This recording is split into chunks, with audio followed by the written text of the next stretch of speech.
আসসালামু আলাইকুম।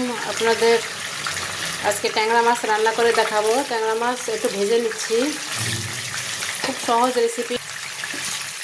দেখুন, ট্যাংরা মাছ ভেজে নিচ্ছি, হালকা হালকা একটু ভেজে নিলে ভালো লাগে ট্যাংরা মাছ।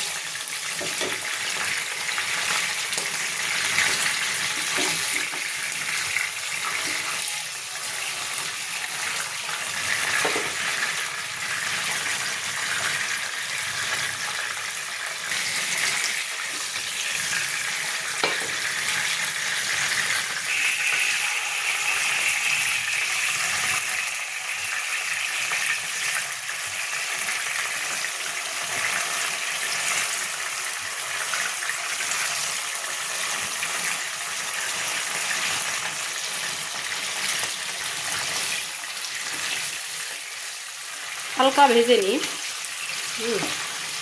বেশি ভাজা যাবে না, বেশি ভাজলে আবার ভালো লাগবে না। অনেকজন ভাজে না, তো ভেজে নিলে একটু গন্ধটা চলে যায়।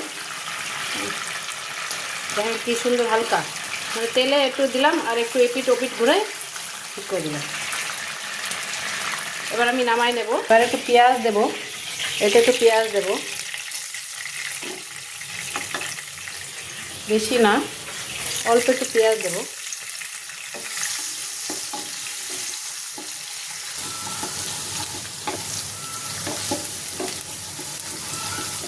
একটু জিরা ছেড়ে দিলাম, আস্ত সেন্ট আসে।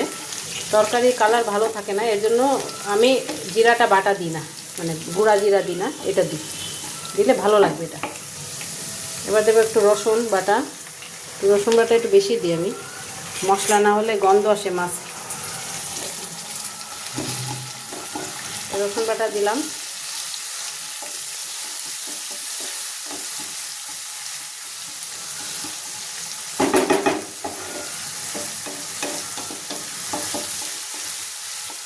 তার সঙ্গে জিরা আস্তে দেবেন, দেখবেন আলাদা একটা সেন্ট আসবে তরকারিতে।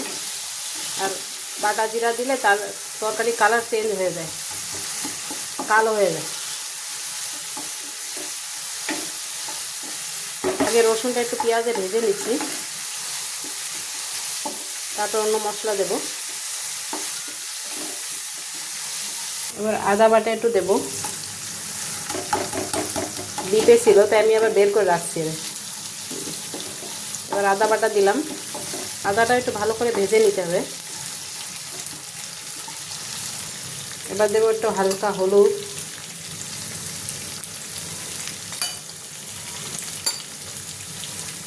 তারপর দেবো একটু ধনিয়ার গুঁড়া,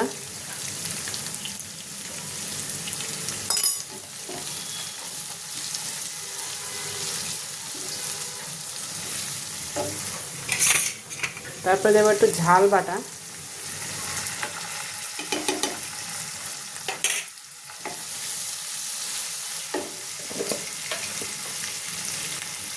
দেবো একটু লবণ,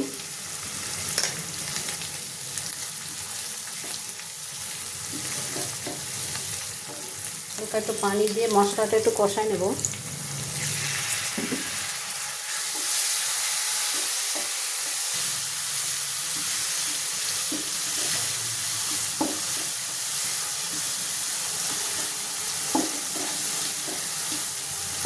দেখুন জিরা বাটা দিনই কালার আসছে, দেখেন তরকারি কি সুন্দর।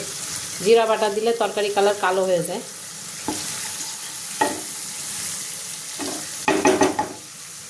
এবার আমি এতে মাছ দিয়ে দেবো।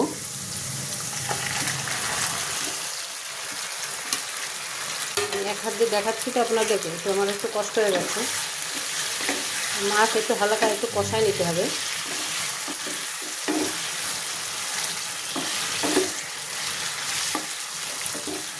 প্রত্যেকটা মাছেই ডিম আছে, দেখুন। তো হালকা একটু কষাই নিচ্ছি মশলায়।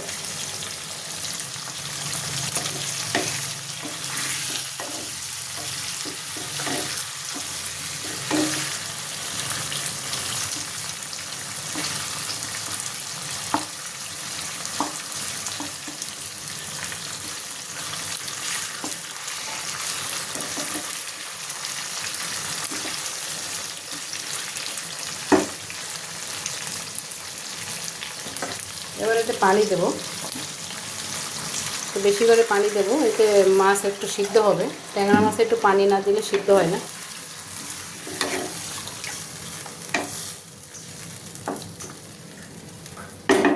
এবার একটু ঢেকে দেবো।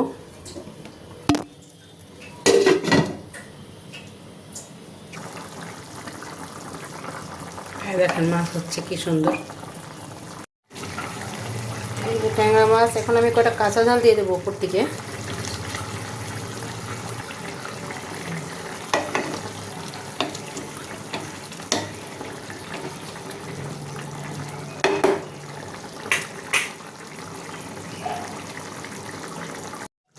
ট্যাংরা মাছ হয়ে গেছে।